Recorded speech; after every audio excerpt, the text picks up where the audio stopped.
Is there a big problem with the new DJI Mini 5 Pro, or is it all a storm in a teacup?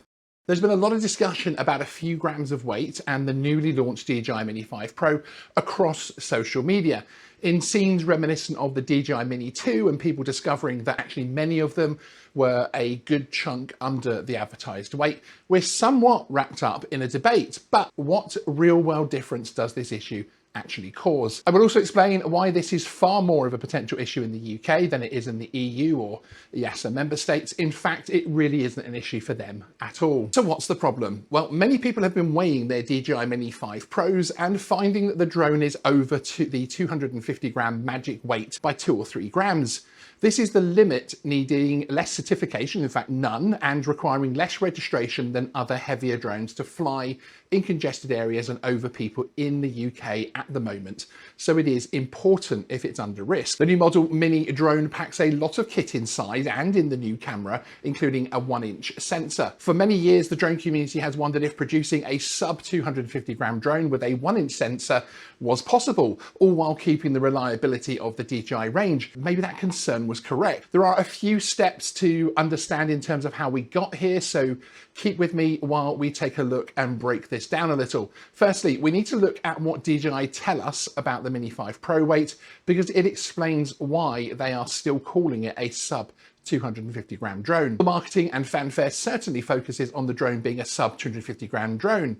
Or does it? Actually, the DJI main website discusses the drone as lightweight, and the first mention of weight actually discusses the EU classification. Here on screen you can see the tile from their website noting that the Mini 5 is C0 certified, rather than the usual sub 250 grams plastered all over the marketing. On the same marketing page, DJI shows a comparison of drones and weights. The Mini 5 here differs from the Mini 4 shown as well. The Mini 4 Pro is shown with a very confident less than 249 gram graphic with no disclaimers or markers. However, the Mini 5 is shown as a precise measurement of 249 grams with a footnote marker. The footnote reads, and this is the same text that you will actually get to when you go to the specs page. 16. Product weight may vary due to differences in batch materials and other factors. The actual weight is approximately 249.9 grams, plus or minus 4 grams, and is subject to the actual product.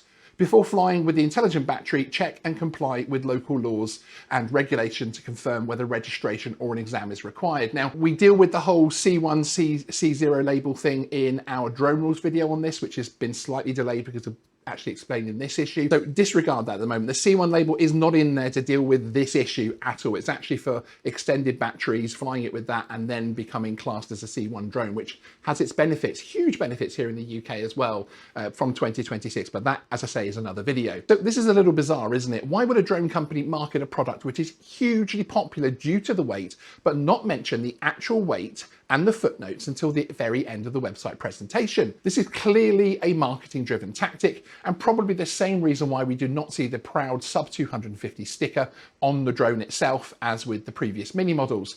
But the answer as to how they're able to still call this drone a sub 250 gram one at all is actually wrapped up in their first weight claim on the website, the EU C0 classification. You see, the EU C label system, or class markings, that has been recognised in the UK from January 2026 is a declarative process. The drone manufacturer will declare that their drone is produced to the standards required to hold a certain label marking. That is what DJI have done with the Mini 5 Pro. Now, in the same way that a brewery can claim their beer is alcohol-free when in fact there is a tolerance level as minute as it is, there are certain liberties that DJI are taking in terms of EU drone classifications here. The wording they use in terms of plus minus 4 grams and being subject to the actual product is all linked back to the fine print of those EU classifications. This obviously impacts a much larger market than us here in the little old UK.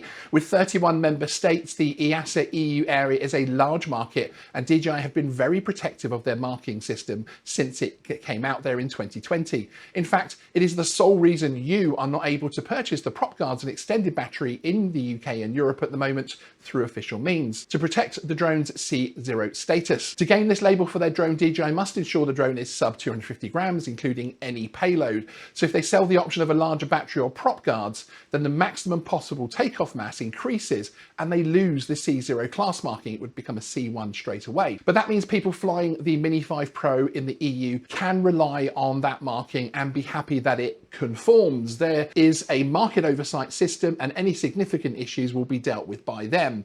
But I would be surprised if this was brought to market this way without a lot of discussion with the relevant bodies that oversee the standards in the EU, although I've been surprised before, of course. However, this 4-gram variance, 2 grams in the real world test that most people are making, is in the details of gaining the C0 markings and that declaration, and not the actual EU legislation, which does not show any allowance. However, as a consumer, it is unlikely, in my opinion, that the pilot would be held accountable for not verifying the class marking on the drone matches all the criteria. Wouldn't happen with any electrical product we have, would it? The UK have different rules. Well, actually, we adopted the EU rules, but we left behind the class marking system because, well, they were not ready and didn't have the oversight bodies in place in time, only to now change their minds and bring in C labels from 2026, but only recognise UK versions of the labels from 2028, dropping the C labels again.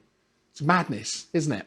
Now, the UK is an important market to DJI, but it's pretty small compared to other territories. And at the moment, we are kind of treated as like we are part of EU EASA area. In fact, they just call it Europe. The lack of focus and detail from DJI is not exactly surprising when it comes to the UK, when you consider that there has not been a settled regulation period out of transitional measures of some kind for approaching 5 years in the UK. If DJI were to produce drones to meet UK rules, they would have needed to have produced special models in 2020, then get ready for 2022, which didn't happen, and now be changing those models again come 2026, and in 2028. So that is why we end up being parceled up with the EU model versions and policies. Will this change when things stabilise? Well, you're going to have to ask me in 2028 or even 2030. Yeah, madness, especially when you consider the CAA's own produced reports show that the consumer drone use is getting safer in the UK each year, despite large increases in numbers and a lot of people ignoring their drone rules. So what does this mean for UK users of the DJI Mini 5 Pro in real terms, away from the deep dive geeky analysis that I could bore you with for hours, and away from the social media debates and countless pictures of people weighing their drones? Well, the legislation does not allow for any variance in the weight when it comes to the existing UK sub 250 gram rule. In fact, a good amount of the freedom we have with our small drones is actually even policy and not necessarily law. And that's a whole other rabbit hole. If you want to take advantage of using a sub 250 gram drone in the UK and enjoy the benefits that brings, well, in terms of law, you need to fly a sub 250 gram drone. I realise that sounds obvious and a little flippant almost, but that is the law. How that translates into real world enforcement is a judgment or advice that I cannot give. Would a police officer try to prosecute you for being 2 grams overweight when the drone manufacturer guidance states sub 250 grams? Well, I'm not aware of a single prosecution attempted so far for anyone solely flying with a slightly overweight drone. Just hasn't happened. One other regular post on social media is people asking if adding a light or Cree LED will make their sub 250 gram drone overweight and illegal. I would argue that kind of debate is a social media one only. I love having them because I'm a drone geek and a drone regs geek even more, but enforcement in the UK by police who handle this on behalf of the CAA is something that is balanced and fair in terms of policy, etc. This is why there are not police teams roaming the countryside trying to arrest people for flying FPV drones without a spotter, for instance. Nobody has ever been charged for not having a spotter alone, but yet the spotter rule is a commonly debated online topic. This doesn't mean I do not think the system will care about this, but I do think we are on a bit of a line that will not be the focus of authorities. Police are not carrying weighing scales around with them. Could you imagine the next rabbit hole discussions if police actually did and whether or not police have calibrated their drone scales enough, etc. Similar to all the older debates over speed camera calibrations. We're about to recognise the EU class markings here in the UK in about 100 days' time, so this will probably become a moot point by then anyway, unless the Market Surveillance Authority in the EU decides they do not like how DJI have released this. And to be clear, there is no sign or hint of anything like that at all. So this is an issue that will go away in a relatively short period of time. Do I honestly think that a police officer would bother to stop you flying your sub 250 gram drone to check if it's a couple of grams over or not? Well, I could ask them. We work with national police on the channel and they have featured here many times.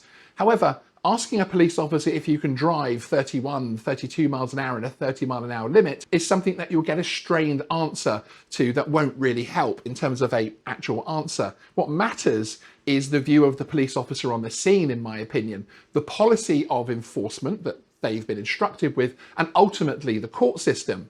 So no, in my limited and personal opinion, and this should not be used in any defence, I do not think the police will be taking your Mini 5 Pro and weighing it to see if it's a couple of grams over. I also do not expect them to be checking if the 81 decibel limit claimed for the regs is accurate as well. Where would it stop? Product standards are there to provide confidence. The same way I wouldn't expect to be fined speeding if I drive at 71 miles per hour on the motorway. Hopefully not famous last words there. You obviously need to take your own view and fly accordingly, something we already do with VLOS, spotters, and other rules and regulations each time we fly. So for me, this is something that we as a UK drone community can calm down a little about.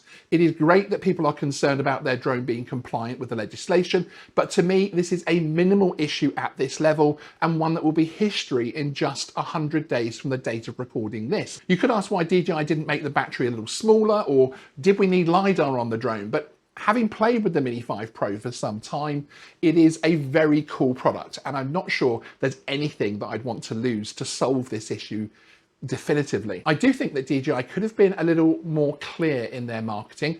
I had discussions before launch with several YouTube and social media creators who were not advised of the individual impact the weight issue has for different regions. It took digging and lots of research and questions to actually establish the true position. This issue would also have probably been something dealt with by DJI if the drone was to be officially launched in the US. That's obviously a huge marketplace, and their drone rules also does not provide any variance in weights, but without that market available to DJI for this launch, they have focused on the large EU EASA area as a primary focus on that front. I spoke about confidence in product standards before, and that is certainly a big takeaway from this topic for me personally. Manufacturers need to be very careful that any muddy waters do not damage consumer confidence, which I'm seeing here with comments on our videos from viewers questioning if they should purchase the Mini 5. I think manufacturers should consider how social media will react to a product and a marketing campaign and deal with that up front. This is an issue they should have seen coming. We will keep you informed of any other news on this topic, so hit the subscribe button. And if my regular viewers, you awesome people,